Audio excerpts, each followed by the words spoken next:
Ketika seseorang dipengaruhi kebodohan, dia akan menjadi manusia yang kasar, kejam, dan egois terhadap yang lainnya. Hanya untuk kesenangan dirinya sendiri, dia bebankan penderitaan pada orang lain.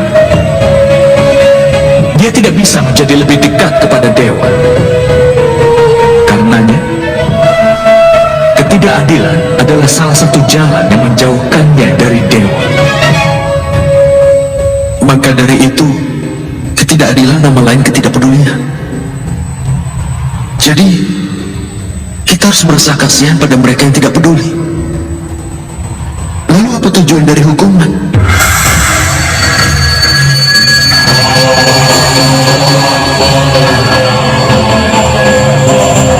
Ketika seseorang enggan mengetahui nilai dari pengetahuan, atau bahkan enggan untuk melirik pengetahuan itu, maka hukumannya adalah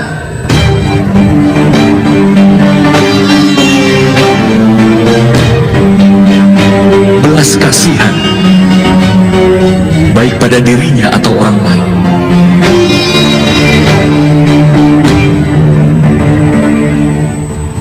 Tahap-tahap penciptaan akan selalu menurut kehendak dewa. Itu tidak akan terelakkan.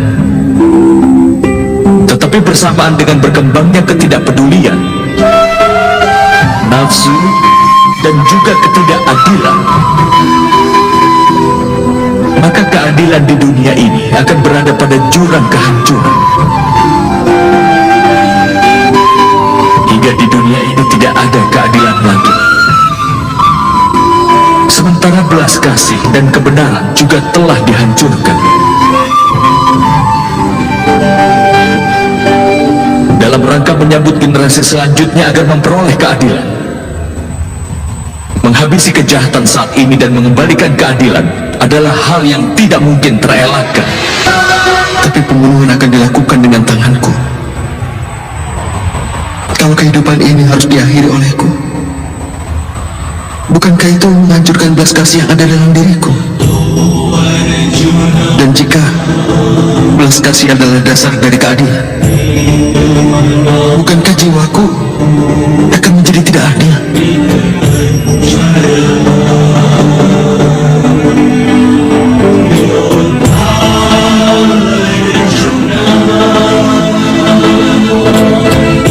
Batas dari keadilan sudah pasti akan dibuat. Tetapi batas dari amal belumlah dibuat, Partha. Perbedaan di antara amal dan perbuatan sangat perlu untuk lebih dipahami lagi. Semua amal adalah perbuatan, tapi tidak semua perbuatan adalah amal. Amal adalah suatu perbuatan di mana hasilnya sangat diharapkan. Ketika seseorang melakukan amal dan berharap mendapatkan kenikmatan, kekayaan, dan kehormatan, maka dia terikat pada hasil perbuatannya itu. Ketika amal ditunjukkan untuk mengharapkan suatu hasil, maka dinamakan sakam karma yoga. Dan ketika amal dilakukan tanpa mengharap hasil apapun untuknya, maka itu dinamakan niskam karma yoga. Inilah alasannya mengapa dia harus terlahir berulang-ulang. Kenyataannya manusia tidaklah terikat oleh sebuah amal, tapi rantai pengharapan yang terhubung dengan amalnya lah yang mengikatnya. Bagaimana bisa, Udawa? Jika kau berharap kemenangan dalam peperangan ini, maka kau akan merasa sangat berduka atas kekalahan. Dan kedukaan itu akan memaksamu melakukan hal lain lagi yang kau butuhkan untuk dilahirkan kembali. Lalu jika ternyata kau menang, kesombonganmu pun akan makin tumbuh. Dan kesombongan itu akan membawamu ke arah kemenangan duniawi. Dia akan membuatmu membunuh, dan dosanya seharusnya akan terikat padamu. Pikirkan hal itu. Jika di dalam pertempuran ini kau tidak punya kemauan untuk menang, dan tidak takut akan kehilangan, kau akan merasakan kebahagiaan atau kesedihan di akhir peperangan ini. Tidak merasakan kebahagiaan, Madawa. Tidak pula kesedihan. Karena itu kebahagiaanmu, kedukaanmu, keputusasaanmu, kekecewaanmu bukanlah karena perang ini. Harapan yang kau miliki dari peperangan inilah yang menyebabkanmu. Bukankah menurutmu begitu, Partha?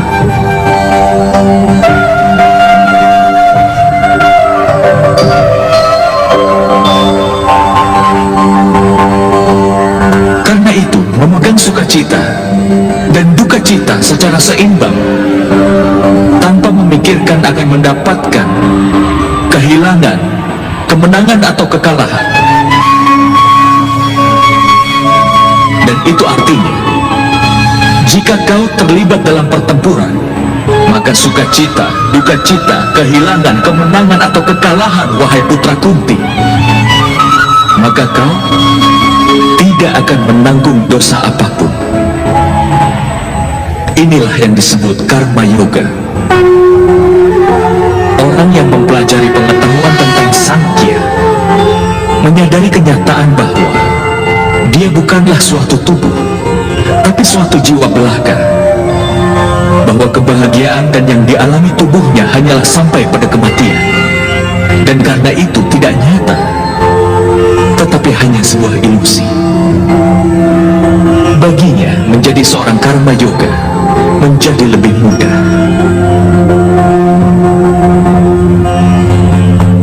Tapi Madawa, jika perbuatan dimaksudkan untuk dikendalikan, bukankah bijak untuk melepas keduniaan dan menempuh jalan kesucian? Pemikiran seperti itu adalah satu-satunya alasan untuk perang hari ini, Partha.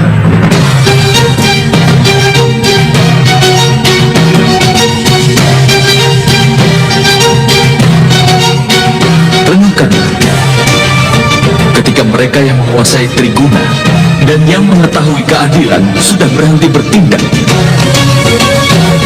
maka mereka yang penuh dengan ketidakadilan akan memerintah dunia ini.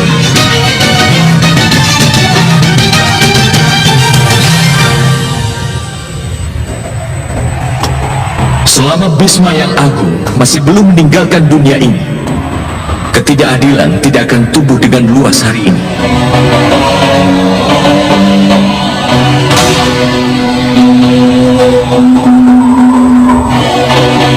Dan jika ayahmu tidak pergi dalam pengasingan sebelumnya, kakakmu Yudhistira akan memerintah dalam kedamaian saat ini.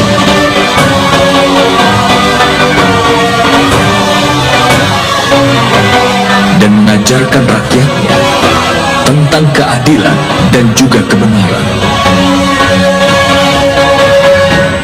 Tapi Partha, kenyataan pahitnya adalah bahwa hanya mereka yang baik yang bisa berguna bagi dunia ini. Tapi mereka orang yang selalu berpikir tentang kesucian, layaknya air yang melayang sebagai uap, dan debu yang tetap berada di sana. Sama halnya dengan orang suci dan terpelajar yang meninggalkan dunia, dan mereka yang tidak adil namun dikuasai kebodohan sudah memerintah dunia. Atas alasan ini dosa-dosa dan ketidakadilan tumbuh di dunia ini.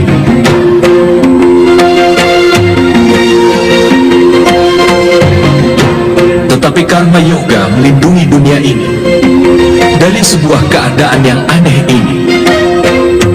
Seorang karma yoga akan berhenti berharap pada hasil, tetapi bukan pada perbuatan itu sendiri.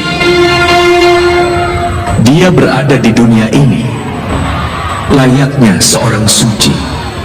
Dia melakukan semua tindakan, tapi tidak kehilangan diri di dalamnya.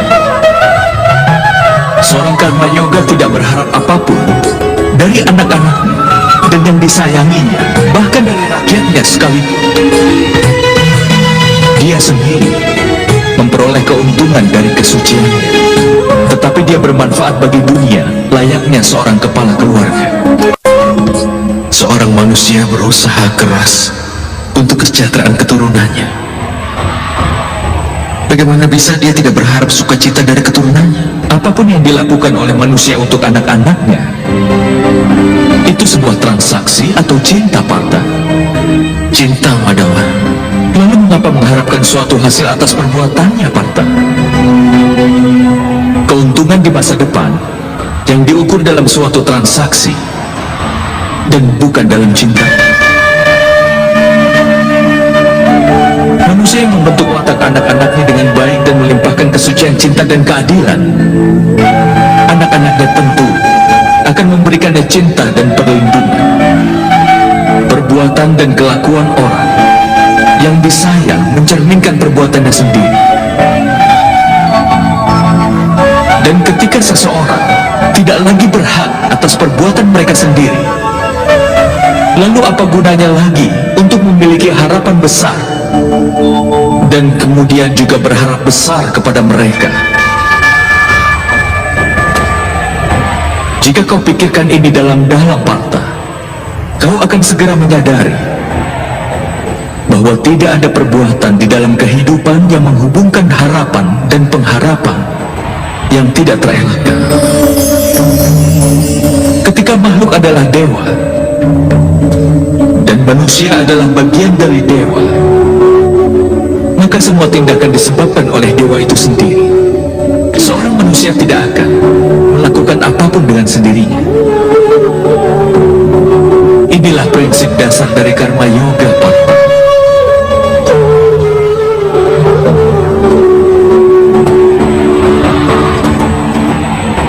Oleh karena itu, Partha, penting agar kau menjadi seorang karma yoga dan berjuanglah dalam peperangan ini dengan melepaskan Triguna